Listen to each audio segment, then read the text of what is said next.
From the News Channel 5 Network, this is MorningLine.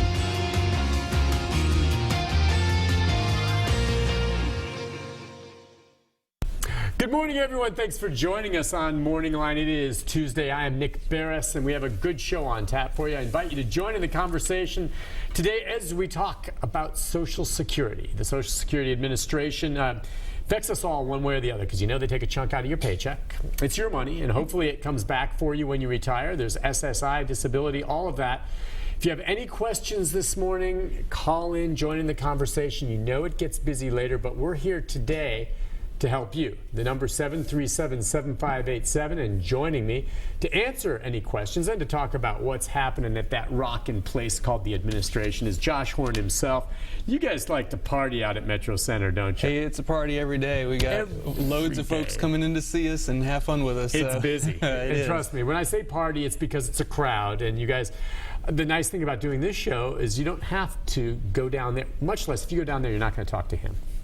There's good people there, but you don't get Josh.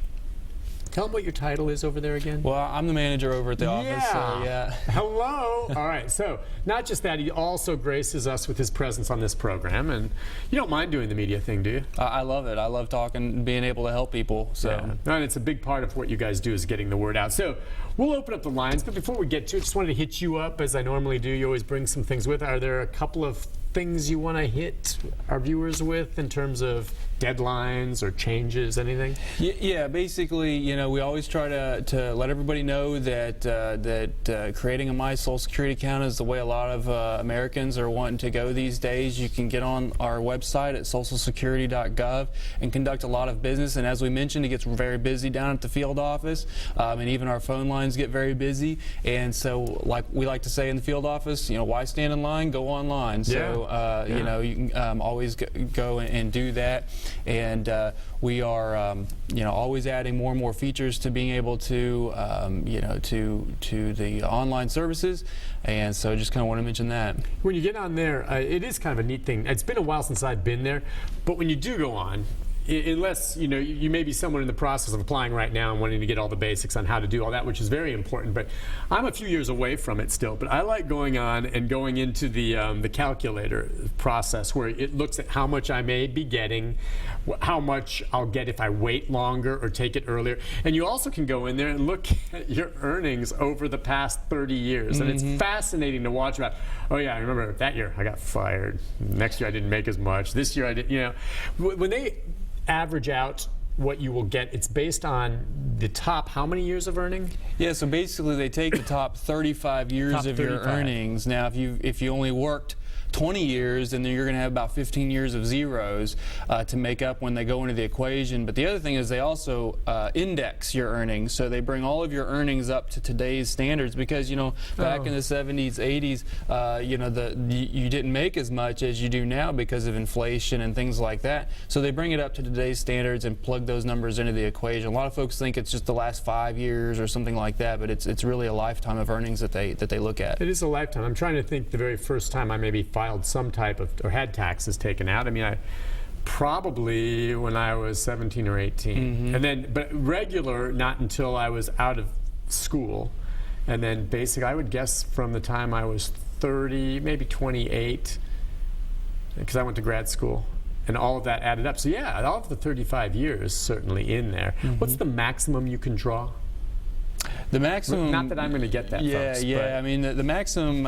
See, let me pull my cheat sheet out here. I mean, like, what it was like Bill Gates. Yeah, it was like $22.50. I want to say per month. If you're someone who has been able to earn more than the cap comes at like 200,000, doesn't it, or something like that? You can't.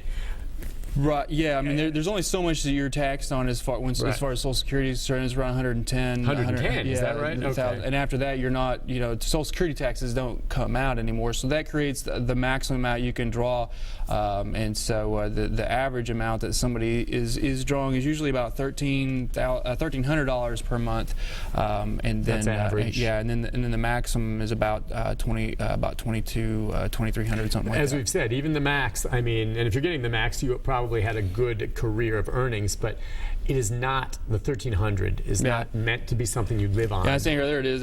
It's actually about $2,600 a month is the maximum. If you paid the maximum amount into the tax system that you could every year for at least 35 years, and that's the amount that you would. Is how much you would get. And then most people, I'll be getting less than that. But I mean, still, the average for the average American is about $1,300. About $1,300. Mm-hmm. Okay, and I always like to remind folks that, don't sit there and say, oh, well, it's all right. I'm not saving anything now, but I'll have Social Security to live on. Yeah, it's only meant to be part of that what they call the three-legged stool, that combined with your savings and any other income that you may have coming in. Yeah, I mean, it's nice to have, certainly, and I know some people do have to live on that, but they'd probably be the first ones to tell you it's a challenge to go that route.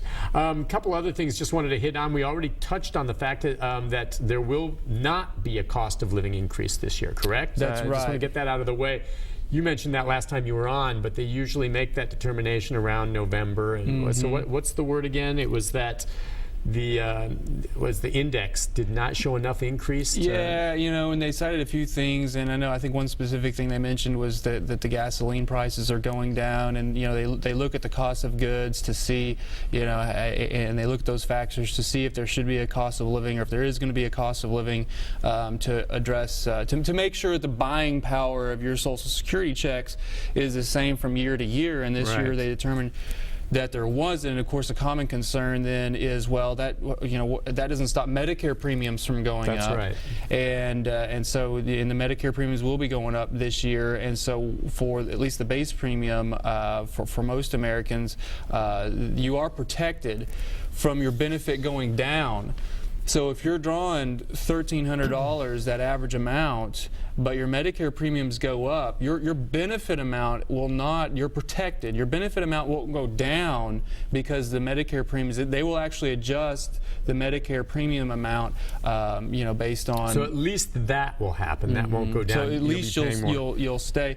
Now, what some folks do, and I like to provide this warning, is they may change their prescription drug plan or their Medicare Advantage plan or something like that. And they may choose like a bigger plan. Maybe they need more coverage and things like that, and those are more expensive. And so I'm not saying that across the board your benefit's going to stay the same, but it won't be decreased because of that Medicare Part B increase that happens. So I mean, depending on other changes with what you're choosing to do, it may go down, but not because of that reason. Gotcha. All right, the number is 737-7587. It gets busy. Any questions that you have on the application process, which is what a lot of the calls are that come into your center are on, where do I start? Where is my claim in the system right now? And again, as we get to the phone lines, what would you say is the average length of time an individual has to wait before they get some type of answer on the process, say if you're applying for a Social Security disability? Yeah, usually if it's a brand new claim and you're going in, we're sending over to the Disability Determination Office. Usually takes 4 or 5 months. A lot of that depends on your particular situation and how much medical records are readily available.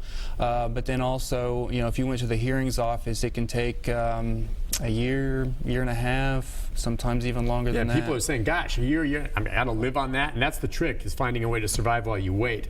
But if you get it, you get pay retroactive from when you initially applied. Yep, you are protected back to that the first time you contacted us. All this stuff seems so second nature to me, but it's complex. I've been talking about it for years, and so I know it. Are you guys hiring over there?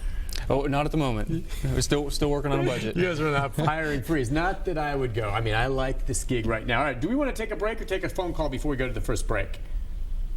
Okay, let's do it. We'll take a break. When we come back, we've got some calls coming in right now.